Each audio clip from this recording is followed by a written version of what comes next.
नमस्कार, मी Shruti Rahul. News top 9 या बुलेटिनमध्ये आपलं स्वागत करते आहे. सुरुवातीलाच पाहणार आहोत राजकीय बातम्या. दादरमधील आंदोलनाच्या पार्श्वभूमीवर मराठी एकीकरण समितीला पोलिसांची नोटीस. कबूतरखाना कायमचा बंद करण्यासाठी मराठी एकीकरण समिती आज आंदोलनाच्या पावित्र्यात जैन समुदायाला उत्तर देणार. कबूतरखाना बंदीच्या समर्थनात आज मराठी एकीकरण समितीचं आंदोलनाच्या पार्श्वभूमीवर दादरमधील कबूतरखान्याजवळ पोलिसांचा कडेकोट बंदोबस्त.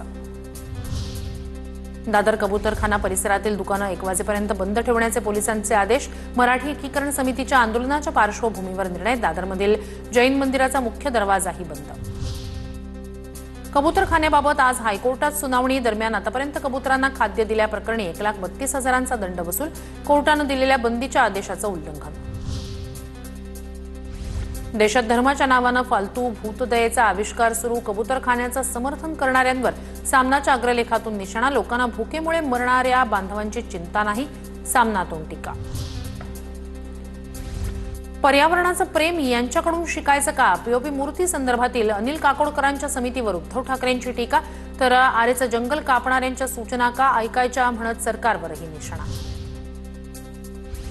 मुख्यमंत्र्यांची आज राज्यातील गणेशोत्सवासंदर्भात महत्त्वाची बैठक.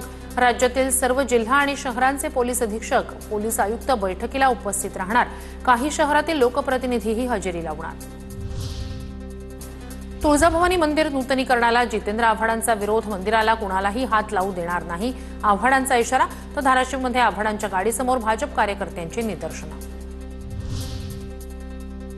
15 ऑगस्टला मांसाहार विक्री बंदचा निर्णय. काँग्रेस काळातील 12 मे 1988 रोजी तत्कालीन काँग्रेस सरकारनं घेतलेल्या निर्णयानुसार बंदीचा पालिकेला अधिकार. राज्य सरकारकडून स्पष्ट.